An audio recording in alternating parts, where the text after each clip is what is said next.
Hi guys, I'm Mallory. I'm with Soren Group and Jason's Heart, and today we're speaking with Katie McLeese Stephenson, the Executive Director of HopeSpoke, previously Child Guidance Center. Yes. So we just have some questions for Katie to get to know the organization and how it came about and what programs they offer.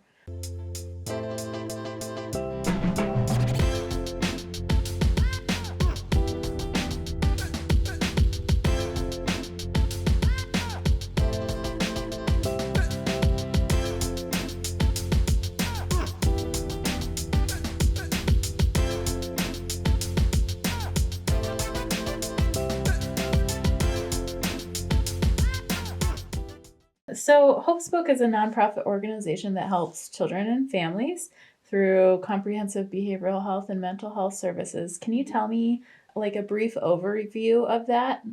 Sure. As far as like our history or Yes, okay. yep. Okay. So our agency was founded in 1949. So next year we'll be 75 years old. Wow. And we were founded as the Child Guidance Center by two main entities. One is what's now United Way, but at that time was the Community Chest. Okay. And then also the Junior League of Lincoln. And so the community was pretty progressive at the time. There were child guidance centers being developed across the country based on the realization that children are not mini adults and that they had different mental health needs and specializations. Yeah. It's been around for quite a while. Yes. What age range of children do you typically serve, and are there any specific populations or communities that you focus on? Sure. So we now serve across the lifespan. Oh. And so, but 85% of who we serve is under the age of 19. Okay. And I would say that the majority of those are between school age and, later teens. We specialize in working with trauma. And so a lot of the youth and families that we work with have experienced trauma in one form or the other. And also, we work with a lot of specialized populations. We serve a lot of individuals that identify as LGBTQ and, others as well. So, but we also serve adults. And sometimes that is the parent of a youth that is coming in for services, but sometimes it's an adult independent of any other family members. Okay. Is that a fairly new program that you're serving adults?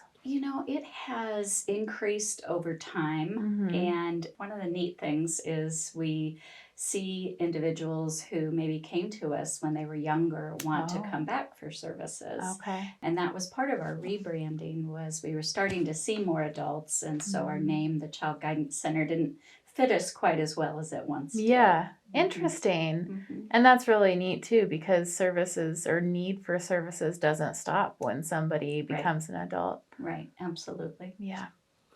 On your website, it's listed that you provide crisis and residential services. What do those services entail? Well, we have a couple of distinct programs there. The crisis service that we provide is out at the Lancaster County Assessment Center. A lot of people refer to that as juvenile detention. Okay. And so we've been out there for over 25 years. There was a completed youth suicide there many years ago. And so the county wisely decided that there needed to be mental health services on site. Yeah. And so within an hour of a youth coming into that facility, we provide a suicide risk assessment, and then we're also available for brief therapy throughout their time at detention. The laws have changed, and so there's a more narrow definition of who can be in detention. And so we're seeing individuals who have more serious charges and might be facing adult court, in some really difficult situations. Okay. And so, of course, it's an anxious time and one of unknown for them. Yeah. So we have those services there. And then we also have a group home, a therapeutic group home for adolescent males who have experienced trauma. And that is 13 to 18 years of age. And those boys come from across the state. We have our own school on site. Oh, cool. And really try to focus on community opportunities for them to be in the community and recreationally, socially, those kinds of things. Yeah. Neat. So, what, if I can ask a little further, the laws have changed with who can be in juvenile detention. So, it's more serious offenses than the kiddos that have done less serious offenses. Are they going to treatment or? That's a good question. I think probation has been working hard to Okay. develop community-based alternatives, Mm-hmm. and so a congregate setting with other youth who have serious law violations may not be the healthiest environment for Yeah. youth if they're not a safety risk. Yep. And so I think they've been working on more community-based alternatives for Good. those youth. Yeah. You offer an extended day treatment program for children ages 5 to 11 with serious emotional or behavioral challenges. What are the treatment options that you extend to those clients? So this program is for youth that have more challenges than someone who's coming in for outpatient therapy who might be offered an hour of therapy a week. This program has 17 to 20 hours a week of active treatment. Okay. And so during the summer, it's a morning-based program, 9 to 1. And then during the school year, we pick the youth up at their school and run past dinner time. But there's individual therapy, there's group therapy, and there's family therapy that's offered. So it's much more intensive. And so sometimes the youth that are in this program may have been having a lot of difficulty succeeding at school or at home. They may have had a psychiatric hospitalization. We talk about their behaviors dysregulated, and in that program we can simulate some of their school day. So when they're going from group to group, that's similar to going to a special.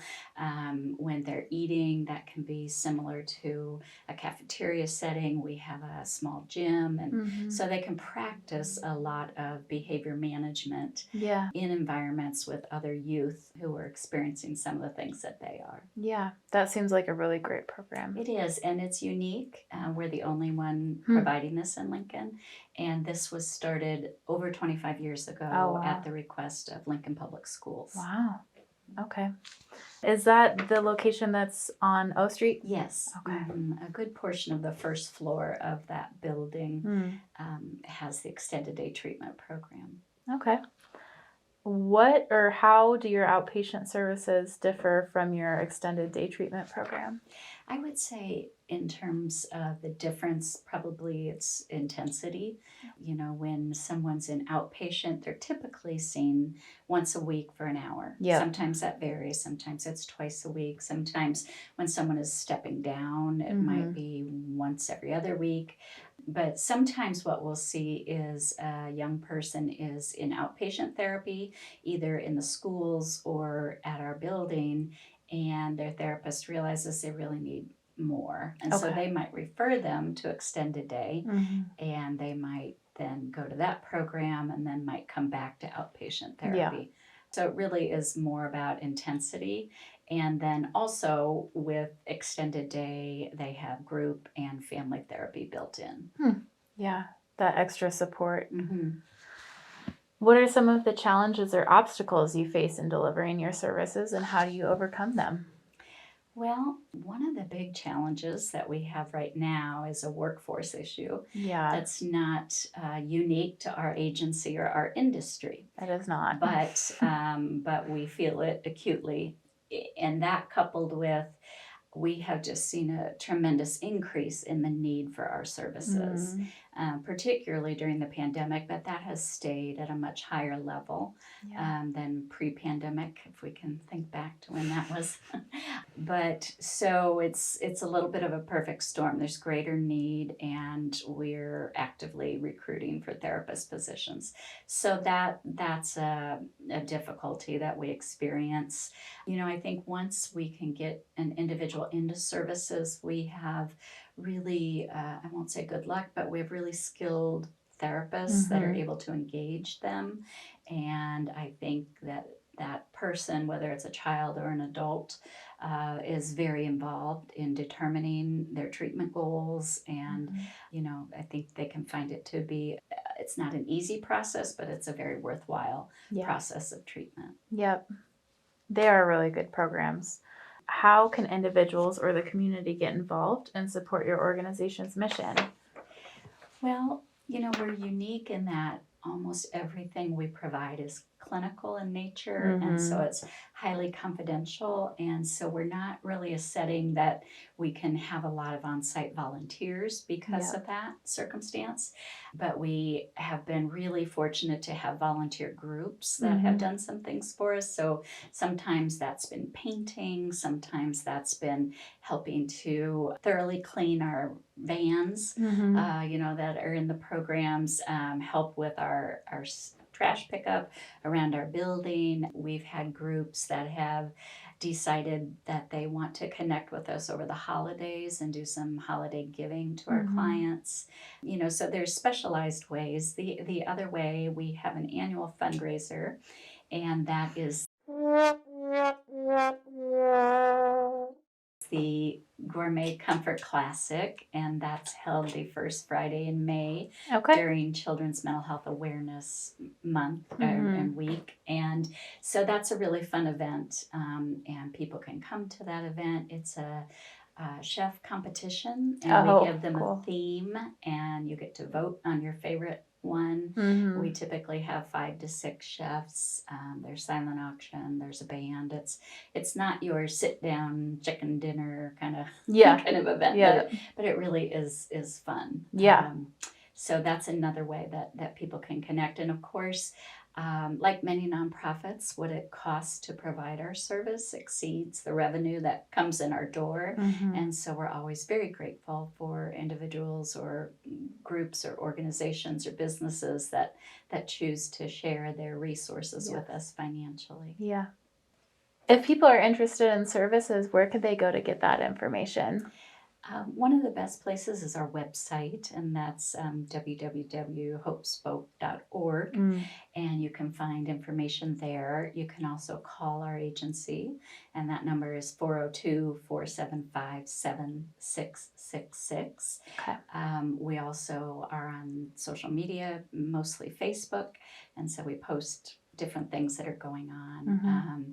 But if someone's interested in services, they can call or they can email through our website and Okay. find out more. Sounds good. Thanks for meeting with us today, Katie. Yes, it's my pleasure. Yeah. Thank you. Bye.